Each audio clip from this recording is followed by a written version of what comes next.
The attitudes that people like Al-Ghazali and Ibn Taymiyyah and others had about logic is something that I've never studied.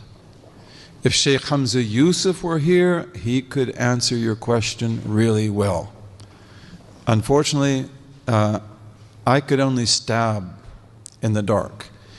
Imam Al-Ghazali, however, is one of the great revivers of the religion.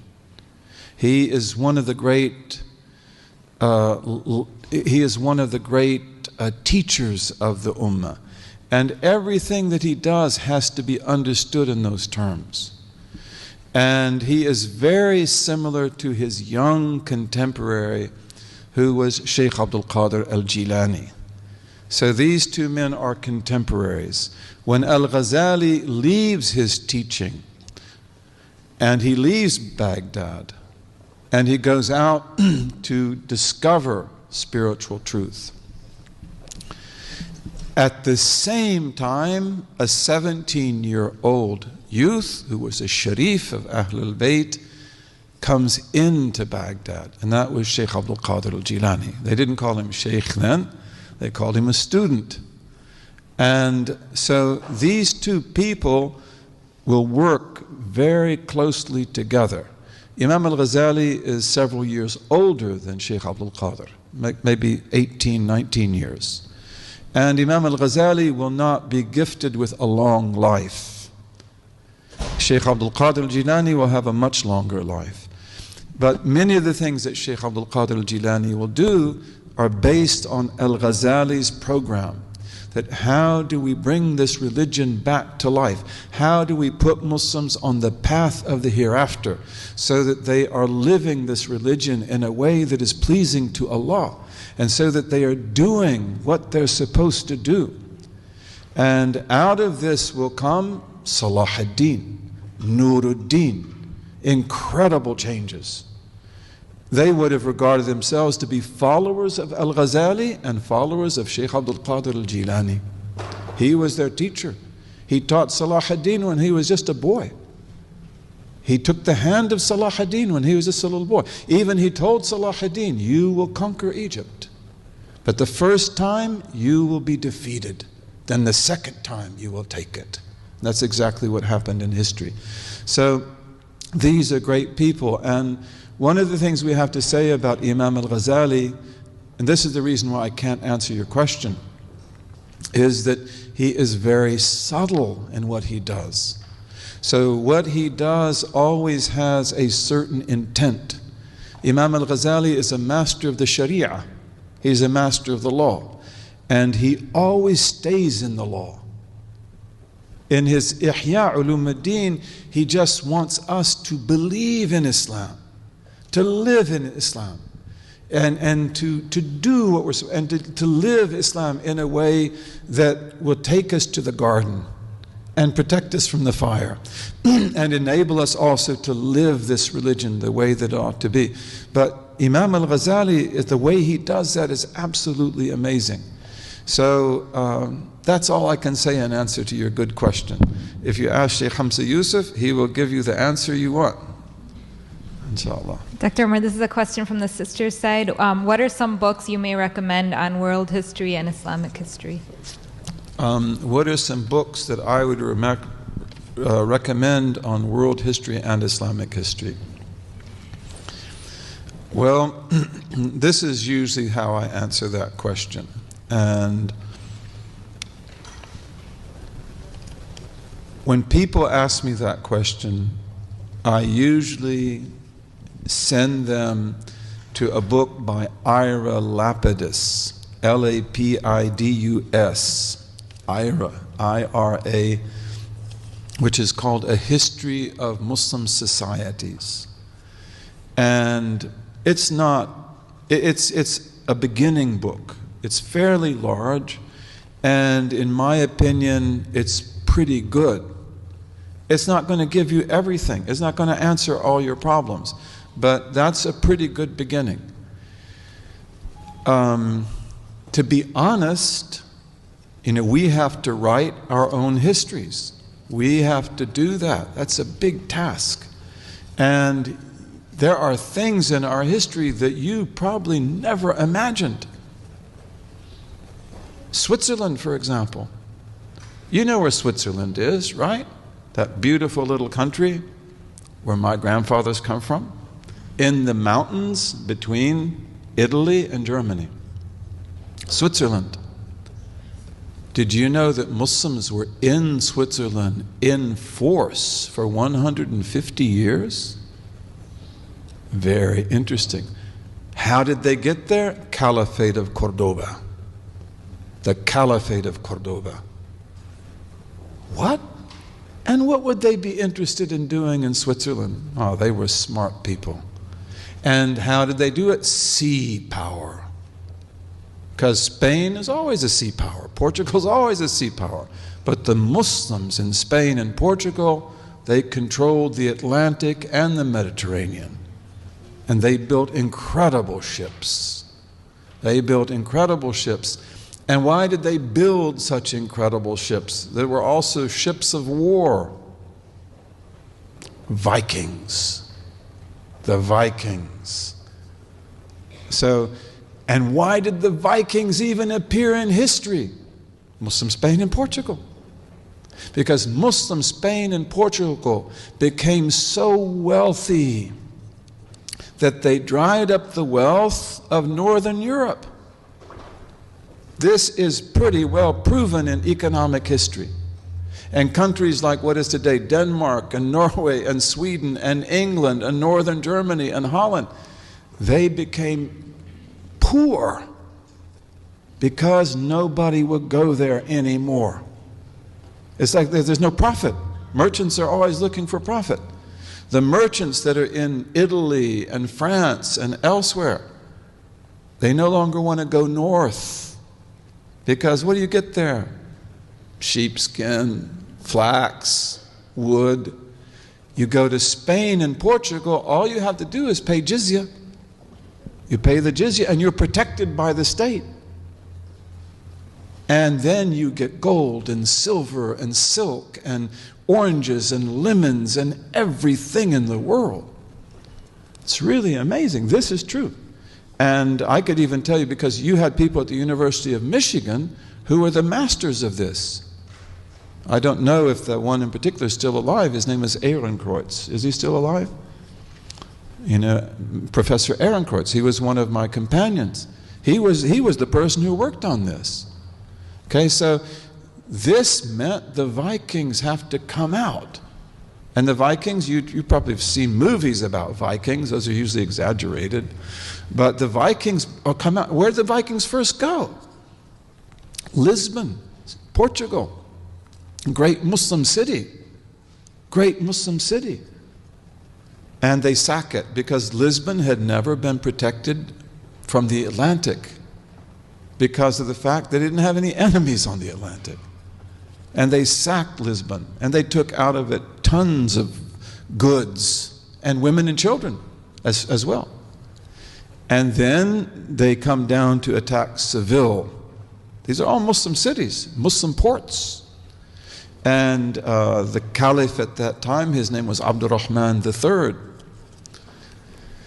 He said, he was building the Mosque of Cordoba. And he said, I won't put a brick on another brick until we get rid of these fire worshippers. He called them fire worshippers. He also called them Normans, Northmen, Nurman. They called them Northmans. They called themselves Northmen as well. He said, I won't do, he said, stop the mosque. He said, we will fight these people. We will defeat these people. We'll teach them a lesson. You don't do this to our cities. You want to trade with us? That's one thing. But you want to do this? No, we will teach you a lesson. And the great Maliki scholar of Cordoba at that time is one of our famous teachers, Ibn al-Habib. He said, you are the Khalifa. You know, he didn't say you can chew gum and walk at the same time. They didn't chew gum then. But he said that, you know, you can still build the mosque and you can still take care of the Vikings. And they declared jihad. And in 100 days, the Vikings were finished. Finished. And they were punished. And many of the Vikings became Muslims. And they were settled in Spain in a city that I visited called Jerez de la Frontera. Jerez de la Frontera, which we called in Arabic Sheresh. And it always remained a Scandinavian Muslim city. And there were Vikings in Denmark as well. And ambassadors went to Denmark to see who are these Vikings and how do they fight. Because they have these really fast ships that they use to attack. But what do they do with the women and children? Because they take lots of women and lots of children, we have to ransom them. In Islamic law, you must ransom the prisoner. All the women and children they've taken off to Denmark, we've got to get them back. This is also why the ambassador is going. We'll pay you gold, we'll get them back. But give back our children, give back our women. Okay, so they go there, but also they go there to learn who are these people and how do they fight. And one of the things they learn is that they have war boats. That's what you see in the movies, right? But they have barges. And the barges are where they put the women and children. The barges are where they put the gold and silver. Okay, so this means that they are actually not so, that they have vulnerability because the barges don't move very fast. And that means that they have to always protect their barges at sea. And so they say, then this is the way we'll deal with the Vikings. We will build ships that are as fast as their ships. And our ships will have cannons on the front, which they call nafata. Nafata means naphthalene cannons. They're cannons that use gassy oil. And you put fire to it and it explodes and it shoots out a ball of fire. And it will burn up their ships. And then on the back we will have archers with crossbows and with regular bows. And if you want to look at, you've seen how samurais have made swords? Samurai sword is incredible. We made swords that would have competed with that. We made arrows. We were really good at what we did. So they say, we'll have our archers and they will have so many arrows that they can fight for a whole week without stopping. And then we'll have boarding areas because we're going to conquer the Vikings at sea. We're not going to just drive them off. And then peace was made with the Vikings for about 16 years. The old king died. Many Vikings became Muslims during that time. The old king died. The new king said, the old king made the treaty. I didn't make the treaty. I don't agree. And so he came back, to maybe attack Lisbon and Seville or other cities. There are lots of cities in Spain and Portugal. But also they said set up towers along the whole coast. And you can go there. I'd love to take you there. The whole Portuguese coast still has those towers. And the Spanish coast also has a lot of those towers. But they were really needed in the Portuguese coast. And these towers are so close to each other that they can send smoke signals, light signals, mirror signals. And they have a whole code to communicate. And then any time a Viking ship appears, you send the signals out, whether it is day or night, and we go out and get them on the sea. You've got to fight them on the sea. You cannot let them attack you on land. And so the Vikings come back. The first time when they attacked Lisbon, they had like 50 ships. The second time, they had almost 70. 70 warriors. 70 ships of warriors, of Viking warriors. And the Muslims attacked them at sea. And they burned half the fleet. And they took all their barges. And the rest of the fleets escaped. And they went into the Mediterranean. They attacked Morocco, Nadur. They attacked other places. Okay? And that is one of the most important battles in history. You remember that when you studied in school. You never heard about that, did you? But that is one of the most important battles in human history. And then those ships they will then take to Majorca. All of the islands of the Mediterranean were Muslim islands. All of the islands of the Mediterranean embraced Islam even before Spain and Portugal. Majorca, Menorca, Ibiza. Have you ever been to Ibiza? Ibiza. What word is Ibiza from? From Arabic. Yabisa. Dry island, Yabisa, Ibiza. And then they establish ships in Mallorca, and on that basis they go up to Switzerland from the Rhone River. Very, very interesting. Very interesting. We have got to write history. We've got to write history. We gave a lesson in Detroit, on African roots in America, African Muslim roots in America, and also pre-Muslim roots in America. And that's not a dream, that's not an illusion, that's historical fact. But why didn't we study that in our history books? We've got to write our own history books, bi-idhnillahi ta'ala. For world history,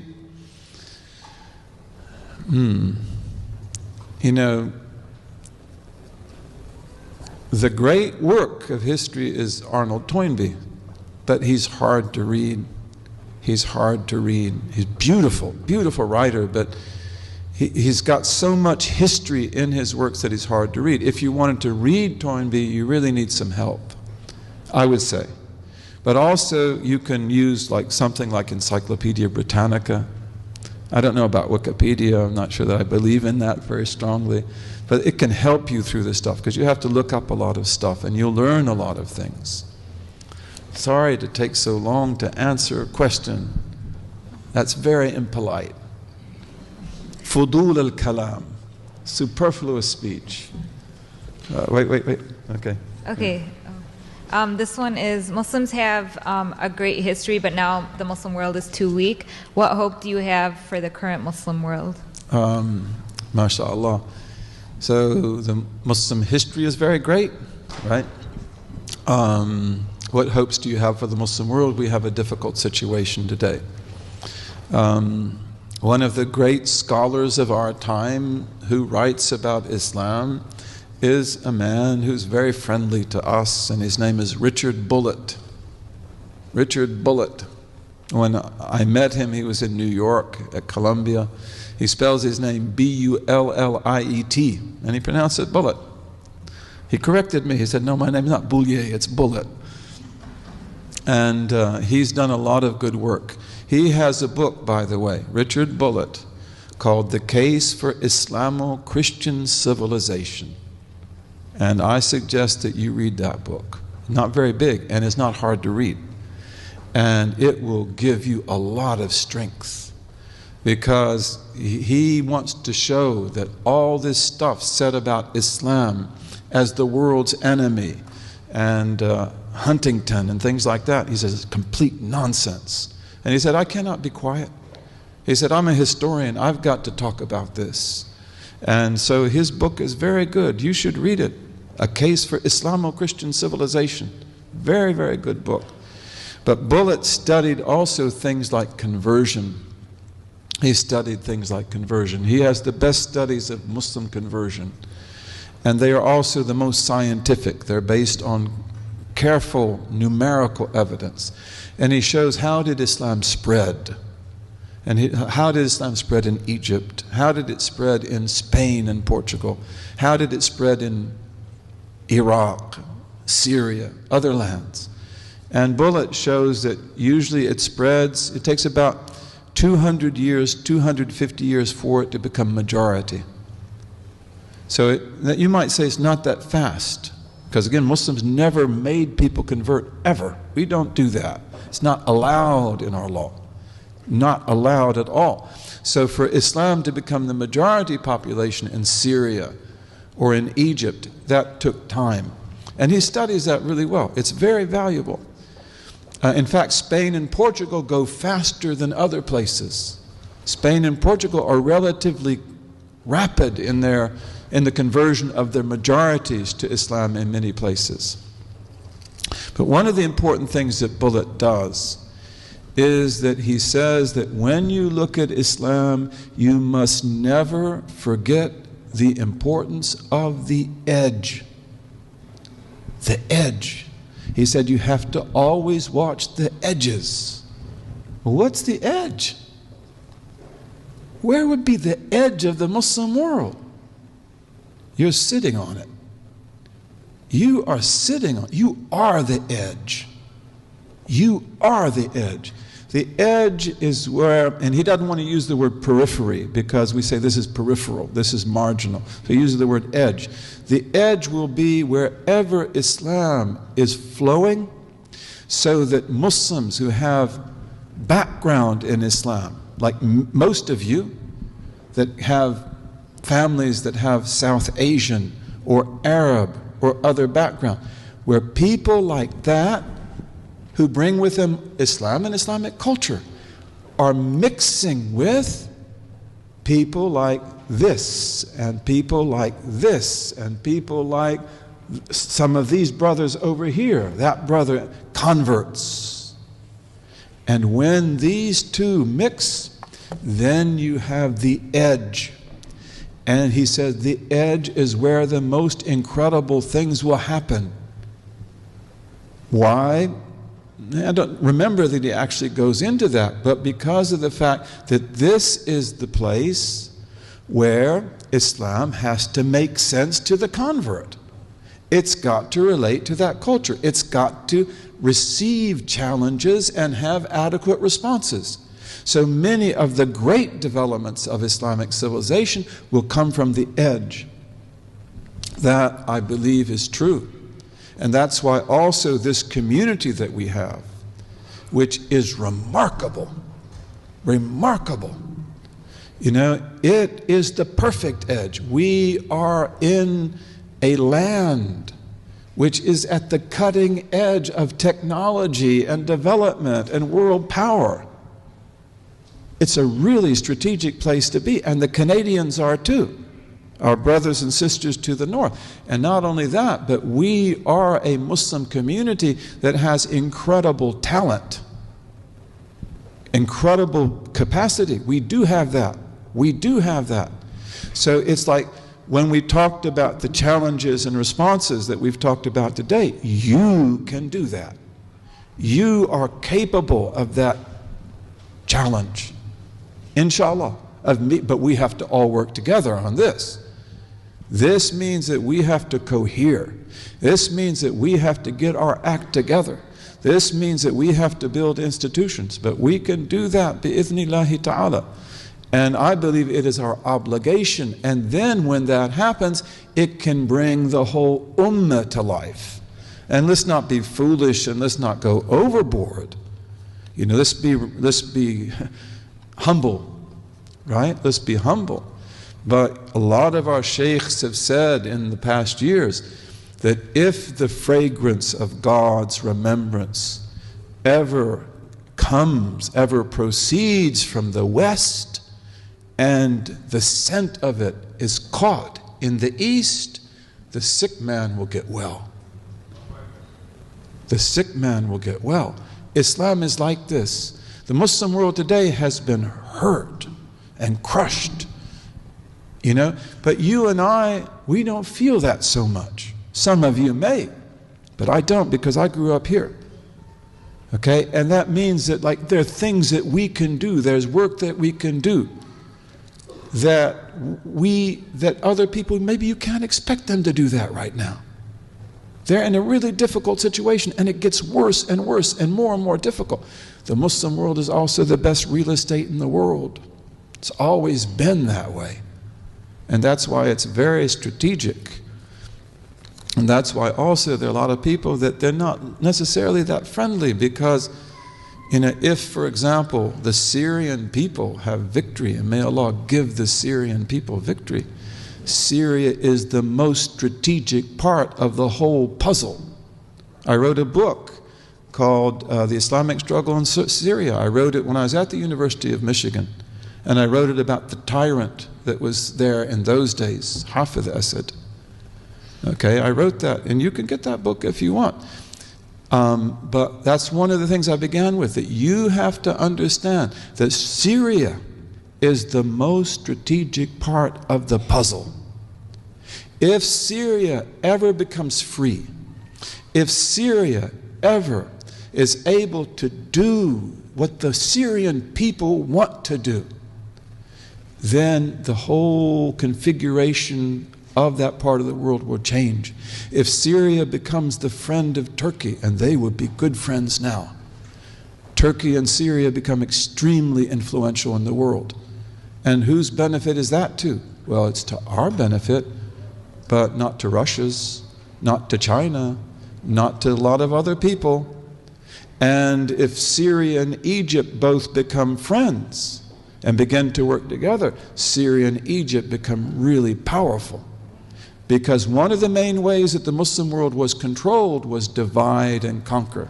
When the colonial period is over, we will cut your countries up into little pieces that can never work independently. And if Syria stands on its own feet, that puzzle begins to change. And that's why, unfortunately, the Syrian people have no friend but God. They have no friend but Allah.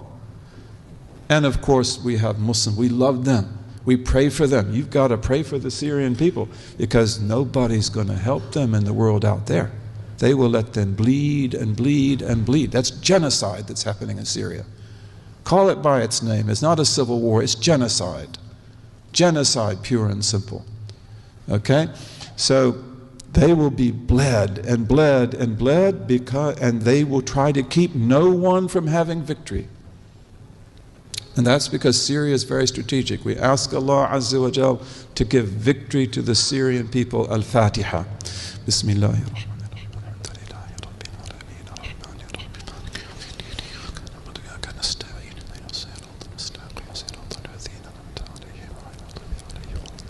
We also have a sister who passed away today, and her name was Dula Muhammad, and she has 4 children, she has a husband, so let's all ask Allah to give her forgiveness, and let's all make dua for her. Al-Fatiha for Dula Muhammad.